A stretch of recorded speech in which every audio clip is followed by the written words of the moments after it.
Mga kwento ni Felmo.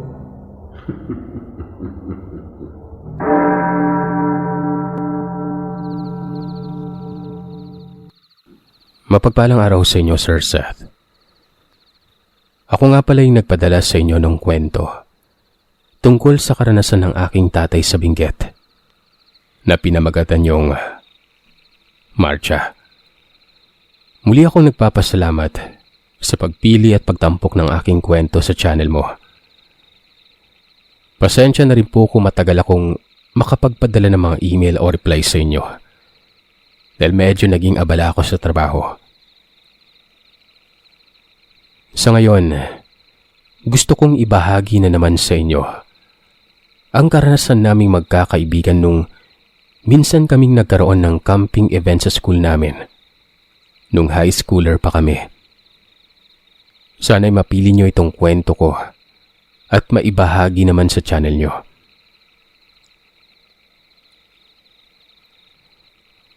Around third year high school pa po kami nito nung nag-announce ang aming eskwelahan na magkakaroon ng isang camping event sa school grounds namin. Ang eskwelahan kasi namin noon ay matatagpuan sa isang mapunong lugar kung saan malayo ito sa mga kabayan ng barangay na yon. Hindi ko mababanggit ang pangalan ng eskwelahan namin. Pati yung lugar na tinutukoy ko, iniba ko na rin ang pangalan sa istoryang ito para na rin sa privacy nila. So habang naghahanda kami para sa sinasabing event ng mga panahon na ito ay naisipan muna naming magbabarkada na matulog sa bahay ng isa naming kaibigan para mag-overnight, mag-computer, magluto, at para na rin sabay-sabay nang pumunta sa school ground ng umaga. Hindi lamang namin inaasahan ang mga nangyari sa amin nung gabing yon. At sa palagay ko, doon din nagsimula ang lahat. Ang bahay ng aming kaibigan ay malapit lang sa isang computer shop na lagi naming tinatambayan pagkatapos ng klase. Medyo luma na rin yung shop na yon.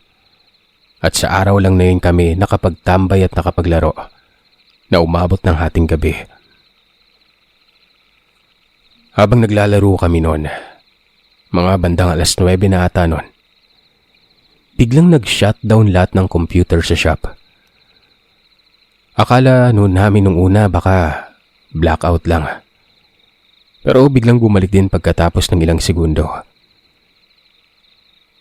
Pagkatapos ay nangyari ulit ito. Ilang oras nun. Sabay-sabi nung nagbabantay sa shop na, "Tama na yan."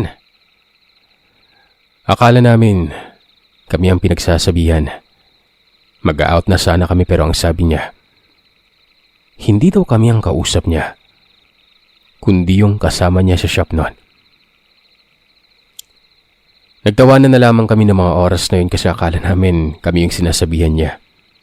Kaya naisip namin na baka nga may kasama siya pero tingnan ko yung paligid namin noon. 6 kami. Si Denver, Jordan, Ricky, Maya, Kenneth, at ako. Tapos meron pang 2 customer. Tapos si Kuya Didi ang nagbabantay. Lahat-lahat, 9 lang kami sa shop. Isang palapag lang naman yung computer shop na parang studio type lang sa loob, na puro computer ang laman. At ang bahay naman nila Kuya Didi ay nasa kabilang kanto pa ng barangay na yon. Kaya nagtaka ako noon kung sinong kasama niya ang tinutukoy niya. Hindi na lamang din binigyang pansin ng aking mga kaibigan noong mga panahon na ito dahil abalas kami sa paglalaro ng Dota. Hanggang sa naghating gabi na at isasara ni Kuya yung shop kaya't umuwi na kami sa bahay nila Maya. Pero hindi ko pa rin maisip kung sinong kasama ang binabanggit ni Kuya Didi noon. Ang nagpapatay sin ng ilaw at computer. Mag-isa lang din naman kasi siyang umuwi pagkatapos isara yung shop na yon.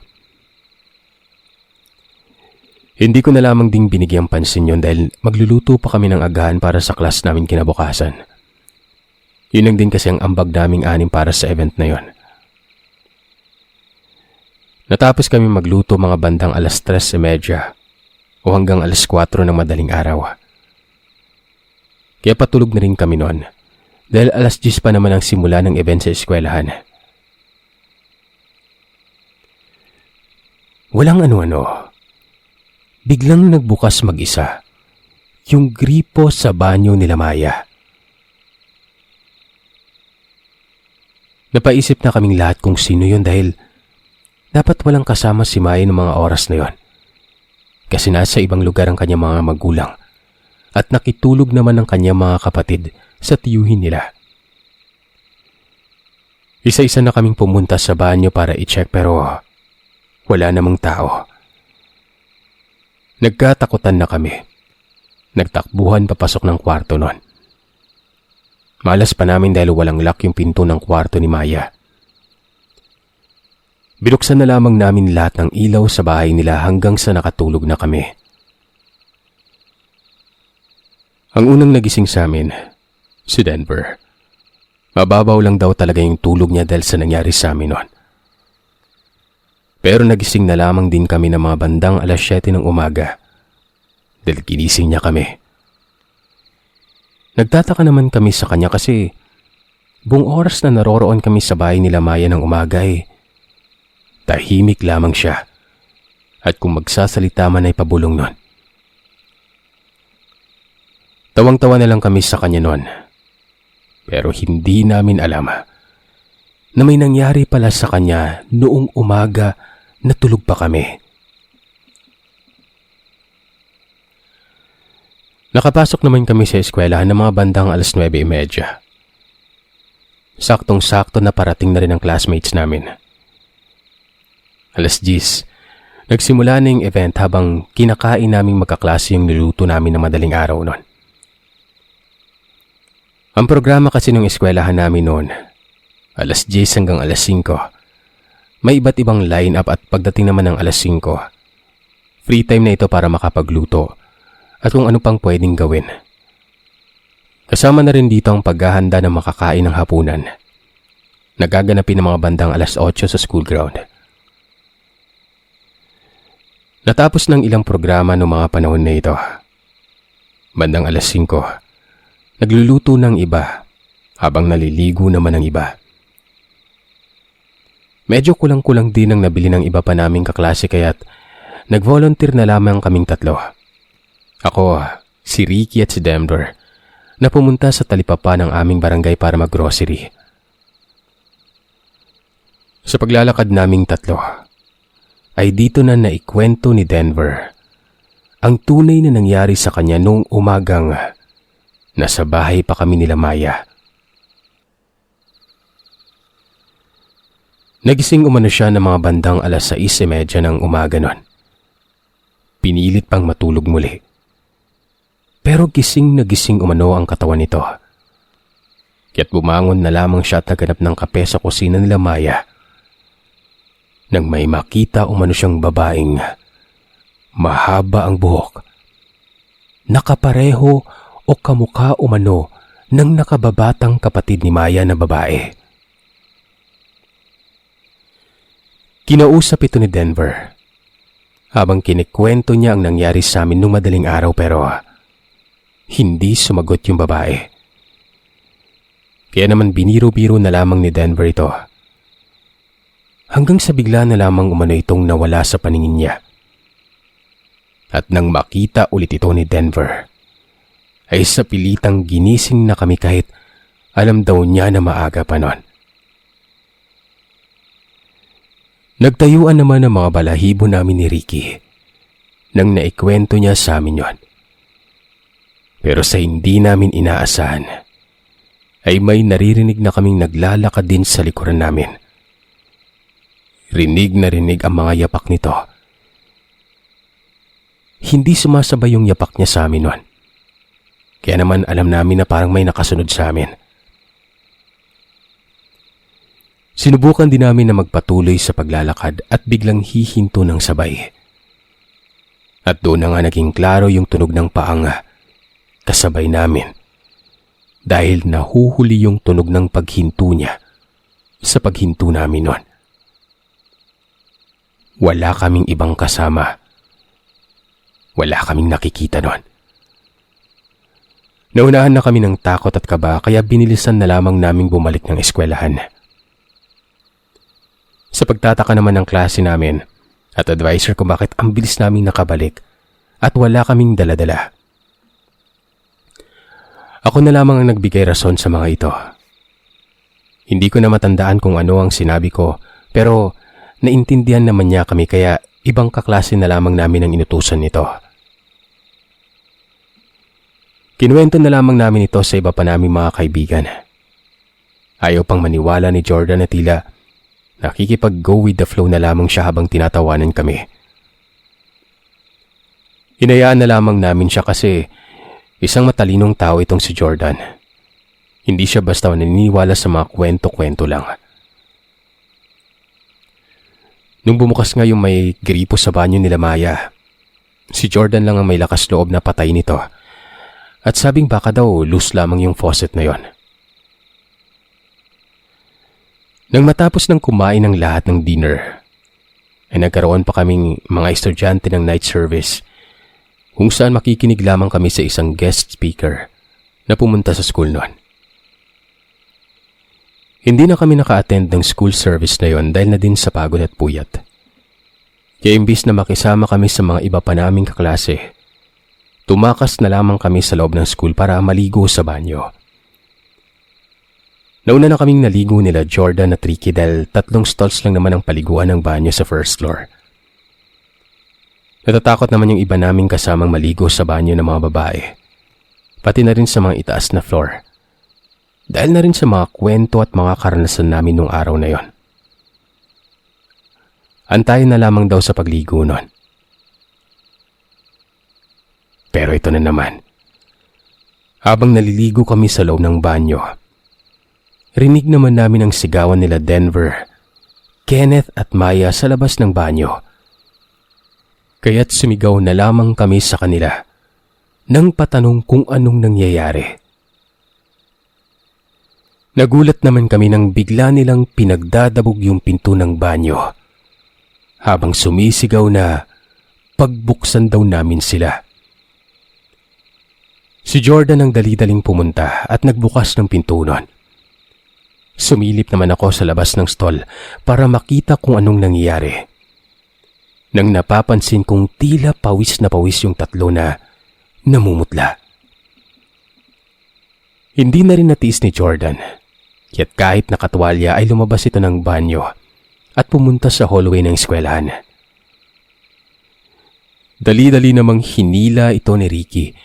Sabay sabing naroroon umano sa hallway yung kapatid ni Maya na babae. Sa pagtataka naman namin ay tinanong namin si Maya kung anong ginagawa ng kapatid niya sa eskwelahan namin noon. Nanlamig ang katawan ko, pero pinagpapawisan din ako nung banggitin ni Denver yung mga katagang mukha lang siyang kapatid ni Maya. Sa inis naman ni Jordan ay hinila na lamang niya si Kenneth palabas ng banyo. Sabi-sabi sa amin na itigil na daw namin ang pagkikwento dahil natatakot na lamang kami sa wala nun. Binilisan ko na lamang na maligo at inantay na sila Denver hanggang sa matapos din silang makaligo. At sabay-sabay na kaming bumalik sa school ground na tila walang nangyari para ayusin na rin ang aming tent na gagamitin. Sa hindi ko din maipaliwanag, bigla akong natanong yung tatlo kung ano ba talagang nangyari nun. Si Ricky nang sumagot.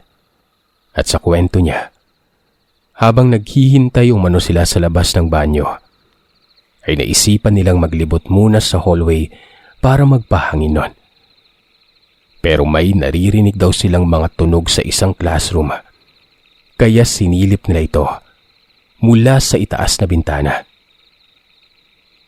Doon ay nakita nila yung kamukha daw ng kapatid ni Maya.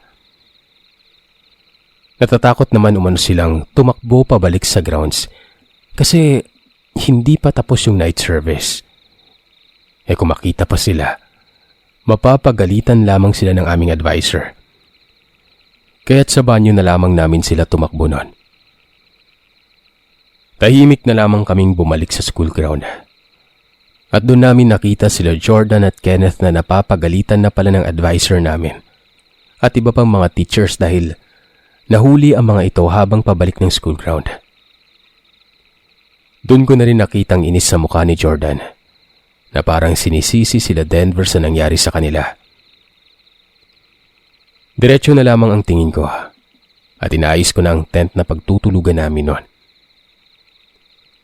Nagkaayos naman po sila Denver at si Jordan nung gabing yon kasi nakapag-usap naman sila ng maayos sa loob ng tent.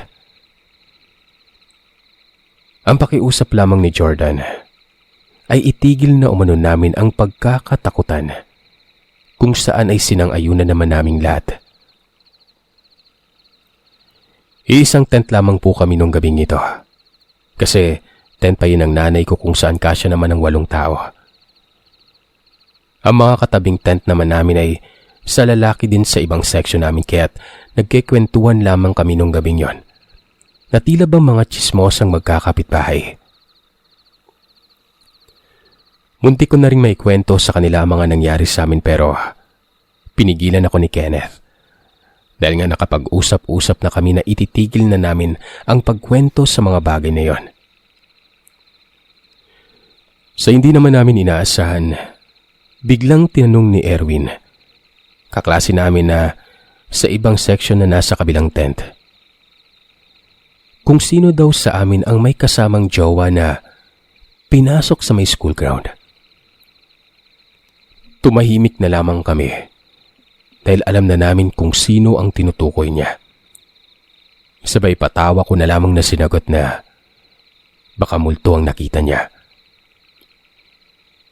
Hindi ko na naman nakontrol ang bibig ko.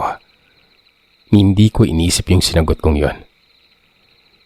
Tumawa na lamang sila sa kabilang tent pero sa tent namin, ramdam ko na naman yung bigat ng hangin. Tulog na nga lang tayo, banggit ni Jordan. Kaya tumahimik ng buong paligid nun. Nakatulog naman kami ng mabilis dahil nga siguro sa puyat at pagod nun.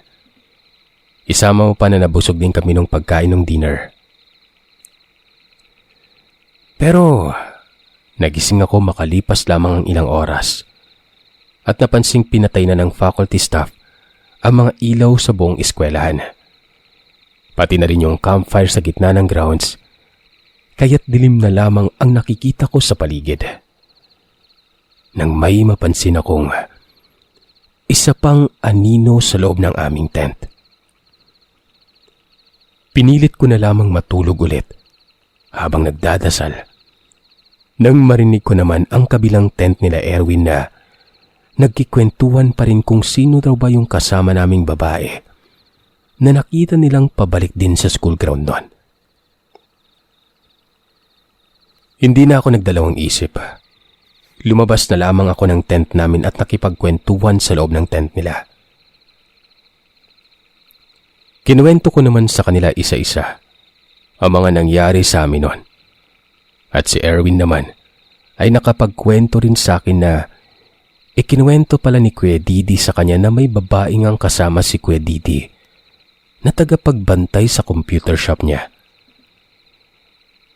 Palabiro pa daw si Kuya Didi at nagsabing night shift umano ang shift ng pagbabantay ng babae sa computer shop na yon. Hindi ako nakasagot sa kwento niya. Pinagdugtong-dugtong ko na lang yung kwento niya sa mga karanasan namin sa isipan ko. Habang tulala naman ako, nagulat na lamang kami nang biglang pumasok naman si Jordan sa loob din ng tent nila Erwin. Sabay tanong kung totoo nga bang may nakita silang kasama namin sa pagbalik sa school ground. At tungkol na din sa babaeng kasama ni Kuya Didi sa computer shop. Nakikinig pala ang lokong ito sa amin nun. Pinatunayan naman ito ni Erwin. Dahil may cellphone video pala si Kuya Didi na ipinadala sa kanya. kung saan makikitang sabay-sabay nagpapatay sindi ang mga computer sa shop kahit bukas yung ilaw ng shop na yon. Sa gulat ko naman ay gusto raw humingi ng tawad ni Jordan kila Denver kasi sa kanila niya nilabas yung takot niya. Nakakaramdam din pala siya ng takot ng Sir Seth.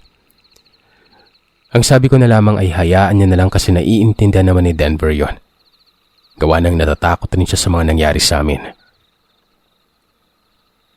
Pagkatapos naman ng mahaba-habang pagkikwentuhan, ay bumalik na kami ni Jordan sa aming tent at binuksan na lamang ang mga ilaw ng aming cellphone.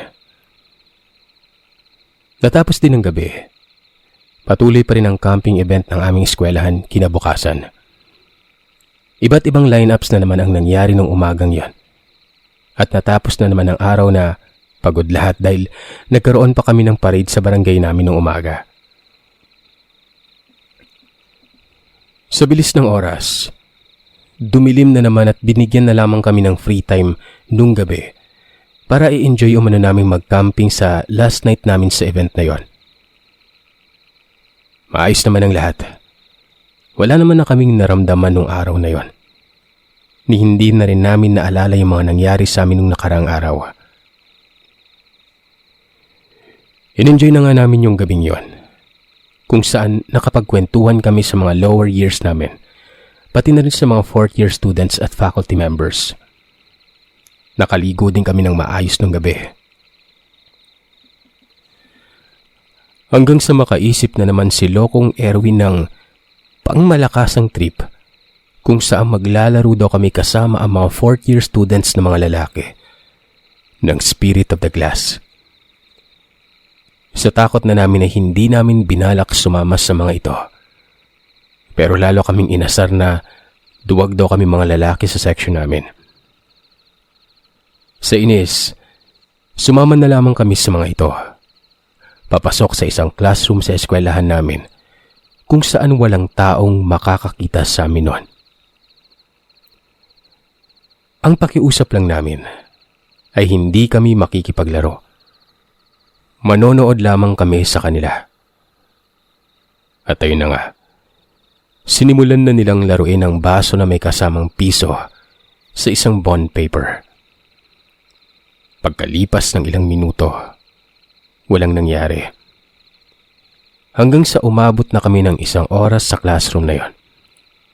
Ang classroom pala na tinutukoy ko, Sir Seth, ay ang classroom ng mga fourth year students kung saan matatagpuan ito sa ika-4 na palapag ng building.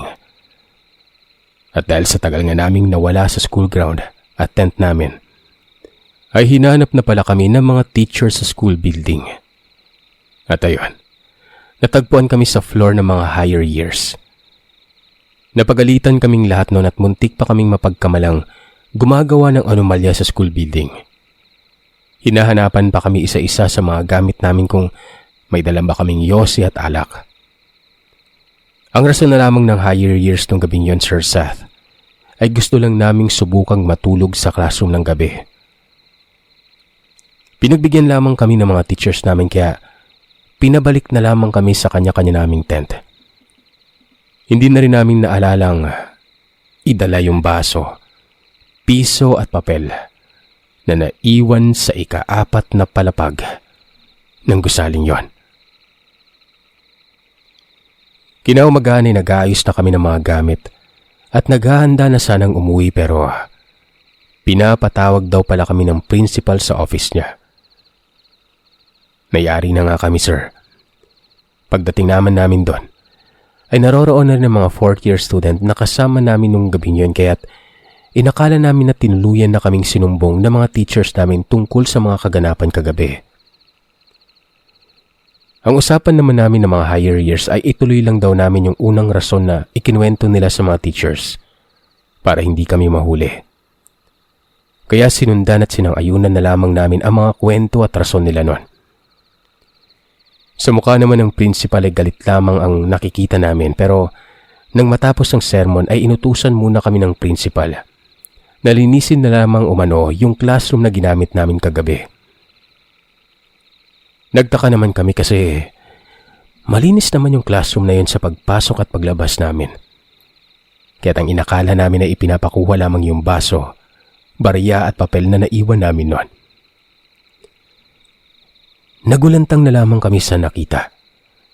Dahil nagkagulo na pala lahat ng upuan sa classroom. Yung baso na naiwan namin, basag na nakakalat sa may sahig. Hindi din namin mahanap yung piso na naiwan na kasama dapat ng baso nun. Habang yung papel naman, basang-basa na punit sa may sahig nun. Pinaliwanag naman namin sa mga guro na wala kaming alam sa nangyari pero ang sagot na lamang ng isang guro sa amin, alam mo umano niya na hindi kami ang nanggulo at nagkalat sa classroom na yon. Dahil nakita niya ring maayos yung classroom nung nadatnan nila kami at malinis din umano ito nung sabay-sabay kaming bumalik sa school grounds. Pandagdag pa niya, wala ring guro o estudyante na naiwan sa floor na yon nung umalis kami gawa ng nag-rounds pa daw sila buong school building bago kami nakabalik sa school ground. Pero wala daw siyang magagawa kasi kami ang huli na nakita sa school building. Kaya kami ang sinisisi nun. Natapos na rin yung event at bumalik na ulit sa dati yung paaralan. Wala na rin kaming narinig na katatakutan sa loob ng school. Na tila bang kami talaga ang sinisisi sa lahat ng pangyayari na yon. Wala na ring nararanasan sila Denver, Jordan, Ricky, Kenneth at Maya. At wala na rin akong naranasan pagkatapos nun. Ang kwento naman ni Maya, wala na rin daw silang nararamdaman sa bahay pero ibang-iba naman ang kay Kuya Didi. Opo Sir Seth, bumalik pa kami sa computer shop nila Kuya Didi at naglalaro pa kami doon ng games pero hindi na kami tumatambay doon hanggang gabi. Sa unang balik na namin noon sa shop, kinausap pa kami ni Kuya Didi at tinanong, sumunod sa inyo no? Nanlamig ulit kami at hindi na lamang nakasagot. Ang mga kasama ko naman ay hindi maintindihan kung bakit niya ito tinanong at napatunayan ko ngang ako lang ang nakapansin nung gabing yung nasa shop pa kami nung sinabi niyang tama na yan. Sa kasama niya umano sa shop. Sir Seth, sa mga magtatanong kung nasaan na yung cellphone video na hawak ni Erwin, matagal na po itong nangyari. Wala na yung cellphone na yon. Kasama nga doon yung memory card na hawak yung video na ipinadala ni Kuya Didi sa kanya. Wala na rin po kasi akong kontak kay Kuya mula nung nagsara ang shop niya nung pandemic at napalitan na ng bentahan ng prutas at barbecue. Maraming salamat ulit sa pagbasa at marami pa po akong gustong ikwento sa inyong mga karanasan ko. Saka ko na lamang ipapadala ulit kapag nakahanap po ako ng mga hard copies na mga ito, katulad ng litrato at video. Sadyang nauna ko lang ginawa ang istoryang ito sa pagkakaalam na hawak pa ni Erwin yung video. Kaso yun nga po, wala na.